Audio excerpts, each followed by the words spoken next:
Natin ang head ng Quezon City Department of Order and Safety o QC-DPOS para malaman nga natin anong assistance ang kanila ibibigay dito nga sa nagaganap na pagtitipon. General Elmo San Diego kasama natin ngayon. General, magandang umaga po. Peter Atrica sa programang Balita Patan.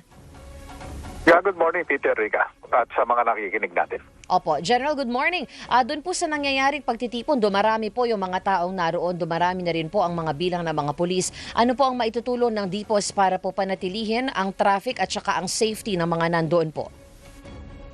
Kaya ganito, Rico, like yung mga previous activities na ganyan, palagi kami nag-augment sa police. Amin Okay. kasi yung traffic, atin din yung security at safety ng mga hindi naman kasali rin sa rally. Kaya kami nakatutok, yan ang instruction ng mayor natin na tumulong. Actually, sinusunod namin yung cube galing sa police kasi maximum tolerance. Pinipilit namin kausapin yung mga organizer para nang sa ganun ay tumakbo na yung traffic natin sa EDSA. Yun ang malaking issue namin ngayong hinaharap. Okay, so ano po ang naipatupad na ng DPOS, ng PNP at ng MMDA para po maiwasan nga yung pagkakabuhol-buhol ng traffic? Hindi na nga yata tumatakbo yung isang direction, General. It's quite unnerving na magang-maga pa lang nagkaroon na po ng standstill practically, at least dun sa isang direction ng EDSA. Ano po ang nagawa na, sir? Yeah, Peter, actually nabiglaan lahat kasi hindi naman kami prepared na magkakarally. Katatapos lang ng malaking event namin dyan sa PPM nung Sunday at matahimik naman. Nagulat na lang kami kanina ng madaling araw na nagsimula na yung mobilization ng mga kapatid natin sa iglesia. Kaya nga pinipilit namin yung mga sasakyan nila kasi yun na nakabara sa EDSA ngayon So Opo. nagkakaroon kami ng operation, nag-uusap-usap na alisin nila kasi actually, ang posisyon namin, pag hindi aalisin para lang maluwag, talaga itutulak namin yung mga sasakyan na nasa gitna. Para naman yung mga hindi kasali sa rally, hindi maapektuhan. Opo, marami yatang mga bus na ipinarada doon. Kaya lalong sumikip. Ano po, hindi ba pwedeng itow na yun? Yun nga ang uunahin natin, kaya nakikipag-usap ang mga kapulisan at sumusuporta naman ang local government natin. Yung law and order cluster natin nakatutok na ngayon. Para pagtulong-tulungan namin kung paano maalis yung nakabara ng mga bus doon sa gitna nga ng EDSA northward. Yun na nagiging issue. Otherwise, kung wala naman yun, tuloy-tuloy naman ang traffic natin, Peter. Opo, obstruction of traffic na yan, General. Opo. Sir, ano na rin po, yung sabi niyo po kanina, sinusubukan niyo po makipag-usap, sir, kasi wala pong makuha ang mga reporter namin at ang mga pulis na nandun on site ngayon, on the side of the rallyists o yung mga nagtitipon, kung tungkol saan po ito, sino-sino po sila at bakit po sila nagtitipon-tipon. Ano po ang nakuha po ng inyong mga personnel on the ground, sir? Actually, sa ngayon nga, Rica, ang issue namin, ang challenge namin, wala naman silang dalang mga banner. Basta nag-iipon lang sila. Yung mga may banner kasi na-monitor namin sa radyo nyo, nandun rin sa Maynila, yung tungkol kay Senator Marcoleta, hindi dapat makulong, etc. etc. Sa Quezon City, wala pa naman. Basta nag-iipon sila ng tao. Pero ngayon, ang effort ng QCPD at Quezon City Local Government, pakiusapan sila, pumasok sila sa White Plains para maluagan natin yung makaluog-luog tayo sa EDSA. Sabay re-request na namin na maiusog yung mga bus doon. Kung hindi kasi, magbabasa kami ng mga tow truck.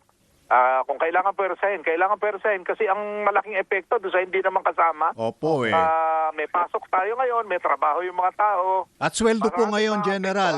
Sweldo po ngayon, June 30. Correct. Yung ang problema natin. At saka walang timeline. Dahil wala silang permit, hindi natin napag-usapan. Hindi namin alam kung ano oras sila matatapos. Yun ang malaking challenge sa atin ngayon. Confirmed ba, General, na mga iglesia itong mga nagrarally? Yeah, may bandera sila. Meron. Nag-announce na sila. Nandun yung mga leader nila Opo.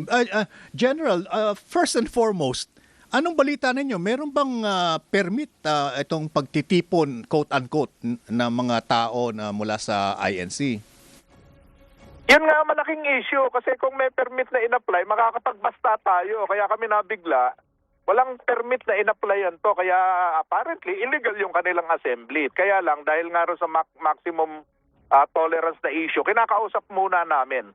Eventually, pag talaga namang hindi masesettle yung issue na yon, alam na naman pulis natin ang gagawin at susuporta naman ng local government sa action ng pulis. To be fair, meron na po yatang inaresto na 2 o Parang tatlo ilan? na O, last tatlo na sinabi ni oo, Zeus. oo. Oo. Pero yung pong ang general lang medyo nakakalungkot lang dito. I mean, and it doesn't only refer to this incident po. Yung maximum tolerance actually equates to maximum suffering for the innocent people who just want to get to their office. Mga naantala sa trabaho. Actually, Peter, pareho tayo ng posisyon, pareho tayo ng page, no? Kaya ang pinoprotektahan natin dito, hindi lang yung nagrarally, kundi yung mga hindi kasama. Yes. Yung maapekto ang pagpunta ng office, mawawalan ng sweldo. Malaking issue para sa kanila. Yung nag-aaral ngayon, siyempre, masususpindi yung klase. Malaking bagay para sa mga hindi sumasali. Oo. General, yung pong ngayon po na dumadami na yan, sino po ang mag-handle ng pag-reroute ng traffic natin? Sa inyo po ba yan or sa MMDA po yan? Katulong namin, augmentation ng MMDA at saka joint operation ng QCLGU kasi ang traffic hindi lang sa Quezon City. Yung mga national roads natin beyond the boundary ng Quezon City kasama. So kailangan na i-calibrate namin kung paano pag-reroute. Otherwise, parang tubig yun eh. Pag merong harang, babaha dun eh.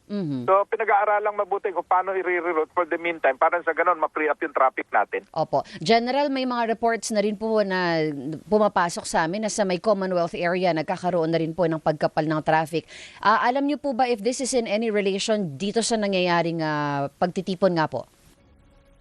Actually, na sinasabi ko sa inyo, pag sumarado EDSA, lahat yan maapektuhan eh, buong Metro Manila, buong Quezon City in general. Kasi nga, lahat ng roadways natin will lead to EDSA, papuntang Makati, papuntang Balintawak, yung mag-opisina, yung magtatrabaho. Kaya lahat naapektuhan eh. Kaya pinipilit natin na maayos muna yung traffic at pakiusapan na itabi muna yung mga crowd na nasa gitna ng EDSA ngayon. Well, I totally agree po, General. At least man lang sana maklear yung two inner lanes ng EDSA para medyo kahit na masikip, dadaloy ng bahagya yung traffic. Hindi yung talagang naka-stall at walang gumagalaw. Kawawa naman po yung mga arawan lang ang sweldo.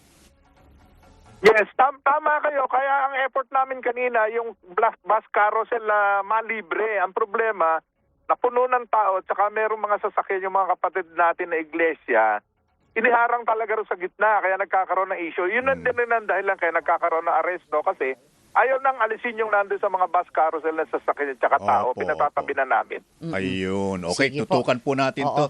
General, maraming salamat po for your time at mamaya po babalik kami at kukumustahin natin kung ano na ang lagay ng trapiko doon. Ano po? Salamat po ng marami. Yes. Good morning. Anytime available kami. Thank you po sa inyo. Thank you ingat so po much. kayo. Ang ating head ng Quezon City, DPOS o Department of Order and Safety, General Elmo San Diego. Samantala, tuloy-tuloy pa rin ang ating programa ngayon. Balita Patan naman tayo. Kasama naman natin si Major General Anthony Aberin. Kanina nakausap ni Zeus Legaspi. Makakausap naman natin ngayon siya. Nasa linya na natin ang ating NCRPO Director, Major General